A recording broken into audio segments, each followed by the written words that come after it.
नमस्कार दोस्तों, स्वागत है आप सभी का online data studio YouTube channel पर। इस वीडियो पे हम बात कर रहे हैं कई बड़ी और लेटेस्ट अपडेट के बारे में जो कि संबंधित है यूपी टीजीटी को लेकर संशोधित कट ऑफ के बारे में।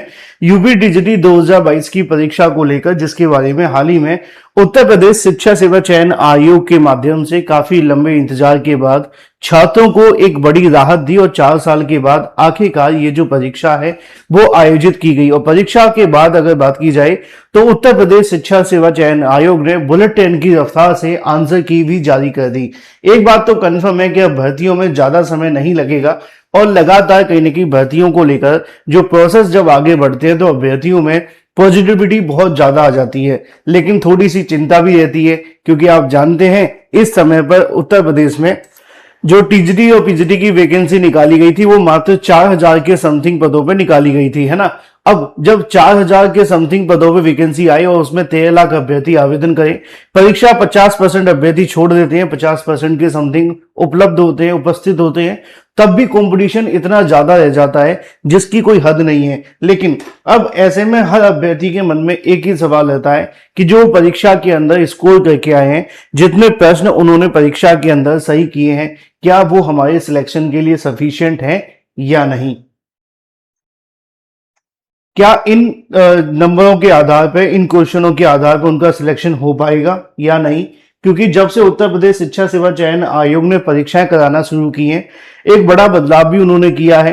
परीक्षा के पैटर्न के अंदर धांधली भ्रष्टाचार पर रोक लगाने की कोशिश भी की जा रही है, जैसा कि आपने देखा ही होगा। लेकिन अब इन तमाम चीजों के साथ साथ सबसे बड़ा सवाल यही है कि जो हमारी क्वेश्चन है क्या वो सफिशिएंट है या नहीं। और इस वीडियो में इसी को लेकर यूपी टीजीटी की संशोधित कट ऑफ का मतलब ये है कि हमने इससे पहले भी एक संभावित कट ऑफ का वीडियो बनाया था। उसमें आपने देखा होगा कि संभावित वीडियो के अंदर मैंने आपको जो कट ऑफ बताया था, एक्सपेक्टेड कट ऑफ जो कहते हैं, तो उसमें मैंने आप सभी को बहुत सारे पॉइंट्स आपके सामने रखे थे।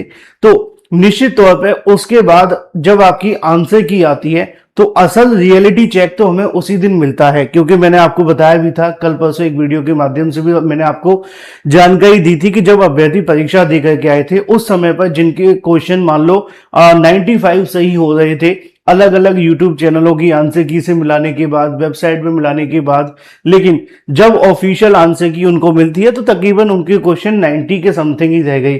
तो किसी अभ्यर्थी के 2-4 क्वेश्चनों के नंबर कम हो गए तो किसी अभ्यर्थी के इससे ज्यादा के भी कम हो गए। जैसा अभ्यर्थियों ने बताया वैसा मैंने आपके सामने रख दिया।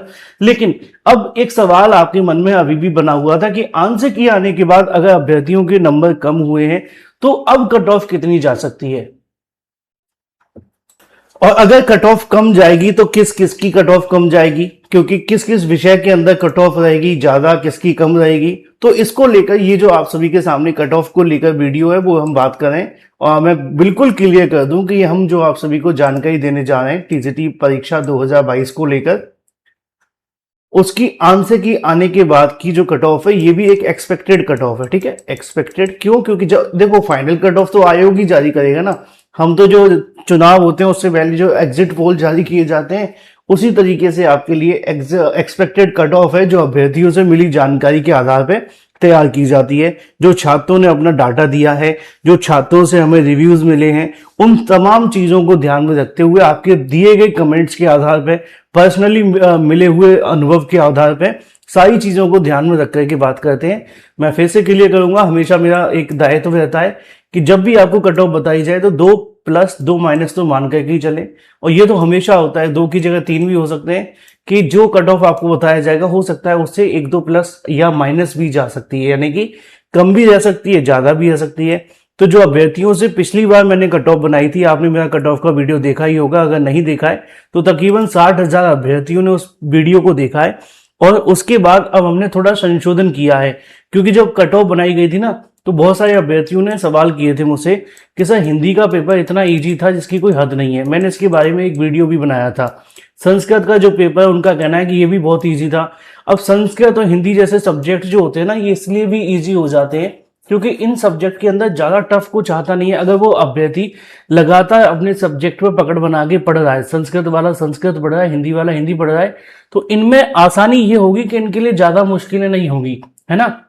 लेकिन ऐसे ही आप मैथ को उठा करके देख लेंगे ना तो मैथ की समस्या ये है कि आप मैथ कितनी भी अच्छी क्यों ना कर लें, आप जब क्वेश्चन पढ़ेंगे उसकी पूरे की पूरी लाइन को समझेंगे, फिर उसके बाद उसमें एक फॉर्मूला लगाएंगे, फॉर्मूला लगाने के बाद कैलकुलेशन करेंगे, फिर आप राइट आंसर लिखेंगे।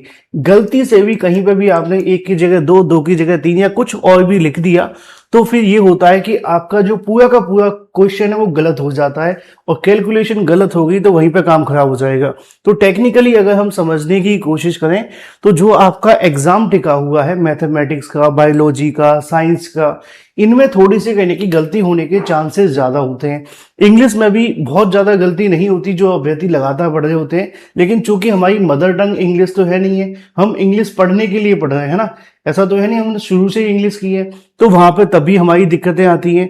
तो ये सारी की सारी चीजें जो होती हैं, ये कुछ सब्जेक्ट ऐसे रहते हैं जो इजी रहते हैं, कुछ ऐसे रहते हैं जो हार्ड रहते हैं। और यही वजह है जिसकी वजह से आप सभी के सामने हिंदी और संस्कृत को लेकर ये सवाल खड़े हो रहे थे कि ये जो सब्जेक्ट है उसके पेपर बहुत इजी आए हैं, लेकिन बाकी सब्जेक्ट के जो पेपर है वो थोड़े से टफ आए हैं। अब कितना इजी था कितना टफ था ये तो चलो सारी की सारी बातें आप सभी की कट ऑफ में आएंगी। मैंने कट ऑफ को लेकर पहले ही बताया था कि तीन चीजें आपके लिए बहुत मैटर करती हैं। पहली होती है कट ऑफ के लिए कि टोटल सीटों की संख्या कितनी है, कितने अभ्यर्थियों ने आवेदन किया है, कितने अभ्यर्थियों ने परीक्षा को दिया है, फिर उसके बाद में एग्जाम का पैटर्न क्या है। ये सारी की सारी चीजें मैटर करती है और उसके आधार पर आपकी एक फाइनल कट ऑफ निकल करके आती है। अब पैटर्न के अंदर ही आपका आ जाता है एग्जाम का लेवल, टफ था, इजी था, मॉडरेट था। तो ये सारी चीजें समझने के बाद ही कोई फाइनल कट ऑफ बनाई जा सकती है। तो फिलहाल एक वैसे ही कट ऑफ हम एक बार फिर से संशोधन करके लाए हैं। कई सब्जेक्ट के अंदर हमने कुछ बदलाव किए हैं जो अभ्यर्थियों से मिले हैं। मैं आपको बताता भी जाऊंगा कि क्या क्या हमने बदलाव किए हैं, कौन कौन से सब्जेक्ट में पहले जो कट ऑफ थी उसमें थोड़ा चेंजेस कर दिए हैं। देखो आप समझो, एक जानकारी छोटी सी और रह गई थी जो मैं आपको बता दूं कि बहुत सारे अभ्यर्थियों के नंबर कम हो गए थे। तो कुछ अभ्यर्थियों का कहना यह था कि जिनके क्वेश्चंस कम हो गए, चाहे किसी का 4 का हुआ है, 5 का हुआ है, 6 का हुआ है, 1 हुआ है, 2 हुआ है, 3 हुआ है, तो सवाल ये था कि क्या ये बढ़ सकते हैं। देखो मैं आपको क्लियरली समझाने की कोशिश करता हूँ कि यहाँ पर डिपेंड करता है कि आप जो क्वेश्चन को लेकर आपत्ति दर्ज करवा रहे हैं कितनी वो वैलिड है, ठीक है। और ज्यादातर भर्तियों में हमने देखा है दो या एक दो और मुश्किल से 3 या 4 कह लो, मैक्सिमम इतने ही क्वेश्चनों में बदलाव किया जाता है, सब में नहीं हो पाता है। अब यहाँ पे चूंकि अलग अलग सब्जेक्ट हैं तो हो सकता है उसमें अलग अलग तरीके का प्रोसेस देखने के लिए मिले। इंग्लिश को लेकर तो छात्रों ने दावा किया है 37 क्वेश्चन आउट ऑफ सिलेबस भी हैं, लेकिन यहाँ पे जो अध्यक्ष साहब हैं या उत्तर प्रदेश के अधिकारी हैं शिक्षा सेवा चयन आयोग के, उन्होंने ये कहा है कि अगर हमें प्रमाण के साथ देंगे तो हम विचार करेंगे, है ना। अब देखना ये होगा कि अभ्यर्थी इन पर किस तरीके से प्रमाण लगाते हैं, यानी कि सबूत लगाते हैं, और सबूत लगाने के बाद ये तय होगा कि वो कितने तरीके से वैलिड है या नहीं है। तो बढ़ सकते हैं लेकिन बहुत ज्यादा बढ़ने की उम्मीदें नहीं रहती हैं। आपने बहुत सारी भर्तियों में देखा भी है और इसमें भी आपको ऐसा ही कुछ देखने के लिए मिलेगा, ठीक है। तो ये आपको ध्यान रखना है।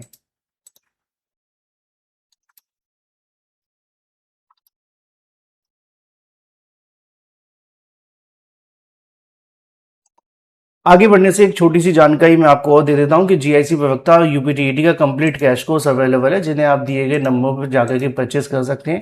ये कंटेंट आपको पीडीएफ में देखने के लिए मिलेगा मात्र 199 रुपए के अंदर, जिसमें आपको 60,000 वन लाइनर, सभी सब्जेक्ट की नोट, 50 प्रैक्टिस सेट, 2011 से लेकर अब तक के प्रीवियस ईयर क्वेश्चन और भी बहुत कुछ मिलेगा। आप दिए गए नंबर पर व्हाट्सएप करेंगे तो आपको इस सारा का सारा डाटा मिल जाएगा, ठीक है। चलिए अब इंतजार नहीं कराते हैं, अब आते हैं फाइनल कट ऑफ को लेकर। भाई क्या कट ऑफ रहेगी, ठीक है। तो कट ऑफ के बारे में सारे पॉइंट आपको पहले बताए हुए हैं, भी कौन कौन से पॉइंट है जिसके आधार पर आपकी कट ऑफ रहती है। ये सारा मैंने आपको पहले से रखा है, लेकिन थोड़ा संशोधन कर दिया कट ऑफ के अंदर। देखो फिजिकल एजुकेशन की जो कट ऑफ अब रह सकती है संशोधन के बाद में, तो तकरीबन 99 से लेकर 103 की समथिंग आपको देखने के लिए मिल सकती है। ईडब्ल्यूएस ओबीसी की 97 से लेकर 102 के बीच में। एससी एसटी वाले अभ्यर्थी इसी में मान के चलें, और जो पीएच वाले कैटेगरी अभ्यर्थी वो भी आप इसी में मान लेना, क्योंकि ज्यादा सीटें कहीं पे है नहीं, ठीक है। तो इसी तरीके से म्यूजिक की बात की जाए तो 106 से लेकर 110, 103 से 107 और 100, 103 से लेकर 99, 103 तक जा सकती है। इसी के साथ इंस्ट्रूमेंट के लिए 100 से लेकर 104, 98 से लेकर 105 और 96 से लेकर 99 और 90 से लेकर 95 के समथिंग रह सकती है। ज़्यादा डिफरेंस आपको नहीं आएगा। ये क्वेश्चंस है, ठीक है, क्वेश्चंस हैं, ये नंबर नहीं है, क्वेश्चंस है, ठीक है, क्वेश्चंस। और ये आपके लिए 105 से लेकर 112 रह सकती है। हिंदी में चूंकि हमने कट ऑफ थोड़ी बढ़ाई है, बहुत सारे अभ्यर्थियों ने कहा था कि हिंदी में तो कट ऑफ और ज़्यादा जाएगी, आपने ज़्यादा कम बताई है। तो जो अभ्यर्थियों से हमने दोबारा से रिव्यू लिए, फीडबैक लिए, उनको हमने समझा, तो उसके बाद हमें लगता है कि 112 क्वेश्चन तक अगर आपके सही हो रहा है तो चांसेस हैं कि आपका हो जाएगा। ईडब्ल्यूएस ओबीसी के अंदर 111 तक रह सकता है, ये मिनिमम है और ये मैक्सिमम है। इसी तरीके से एससी और एसटी की बात की है तो 108 तक जा सकती है हाईएस्ट, तो ये आप सभी के लिए हाईएस्ट वाली साइड से लिखी हुई है। मैथमेटिक्स के अंदर हमने कट ऑफ जितनी थी उतनी रखी, क्योंकि हमें नहीं लगता है इसमें कुछ बदलाव करने की आवश्यकता है। एज इट इज आपको देखने के लिए मिलेगी, ऑलमोस्ट इतने ही क्वेश्चंस पर आपका सिलेक्शन हो सकता है। होम साइंस के अंदर आपकी जो कट ऑफ है वो इतनी रह सकती है, ठीक है। इसी तरीके से अगर बात कर ली जाए उर्दू को लेकर, इसमें भी सेम कट ऑफ रखी है, इसमें हमने संशोधन नहीं किया है। अगर संशोधन किया है तो हमने किया है इंग्लिश के अंदर। इंग्लिश में काफ़ी अच्छा संशोधन है, 75 से लेकर 85 की समथिंग और 70 से लेकर 84 और 68 से लेकर 70 के बीच में रह सकती है। बहुत सारे अभ्यर्थियों ने कहा है कि तकरीबन 37 क्वेश्चन आउट ऑफ सिलेबस आ गए। अब टोटल 125 क्वेश्चन की आपकी परीक्षा थी। अगर मान के चलो इसमें 30 क्वेश्चन भी आपके आउट ऑफ सिलेबस का दावा जो अभ्यर्थियों ने किया है, 35 का किया है या 37 का भी किया है, तभी तकरीबन 80 क्वेश्चन आप सभी के लिए ऐसे देखने के लिए मिल रहे हैं जहां पर आपकी जो मेरिट है वो डिसाइडेड होगी। तो 80 के से लेकर 75 से लेकर 85 के बीच में होंगे, तो इंग्लिश में आपका सिलेक्शन के चांसेस बढ़ जाएंगे। अगर ये आउट ऑफ सिलेबस वाला मामला नहीं है तो ठीक है, अगर नहीं तो कट ऑफ इससे ज़्यादा जा सकती है, याद रखना। ईडब्ल्यूएस की कट ऑफ इतनी जा सकती है और एससी एसटी की कट ऑफ इतनी। सोशल साइंस की 104 से लेकर 110 के बीच में जा सकती है, इसमें ज़्यादा संशोधन नहीं किया है, कट ऑफ आपको ऐसी देखने के लिए मिलेगी, उम्मीद है। संस्कृत में हमने कट ऑफ बहुत ज़्यादा हाई रखी है, सबसे ज़्यादा जो हाई आपको देखने के लिए मिलेगी वो संस्कृत में होगी 110 से लेकर 118, और इसके अलावा ओबीसी 109 और एससी एसटी की बात की जाए तो 103 से लेकर 105 के समथिंग। साइंस में 90 से लेकर 96, 89, 18 और 95, 88 और 94 के समथिंग रह सकती है। जनरल की अगर बात की जाए कॉमर्स के अंदर तो 102 से लेकर 106, 101 से लेकर 105, और एससी की और एससी की बात की जाए तो 100 से लेकर 104 के बीच में। बायोलॉजी के लिए 95 से लेकर 100 और 93 से लेकर 95, 92 से लेकर 94। एग्रीकल्चर के लिए हमने जो कट ऑफ रखी है वो आपके सामने है। और इसी तरीके से जो ड्राइंग की कट ऑफ है उसमें भी कोई ज़्यादा संशोधन नहीं किया गया है, कुछ यही कट ऑफ आप सभी को देखने के लिए मिल सकती है। मैं फिर से कह दूं, संभावित कट ऑफ है, ठीक है, संभावित कट ऑफ है, संभावित कट ऑफ है, ये एक एक्सपेक्टेड कट ऑफ है। कुछ आपको ऐसी देखने के लिए मिलेगी। मिनिमम सबसे कम इंग्लिश में जा सकती है अगर आउट ऑफ सिलेबस का मामला है तो, हाईएस्ट हिंदी और संस्कृत में रह सकती है।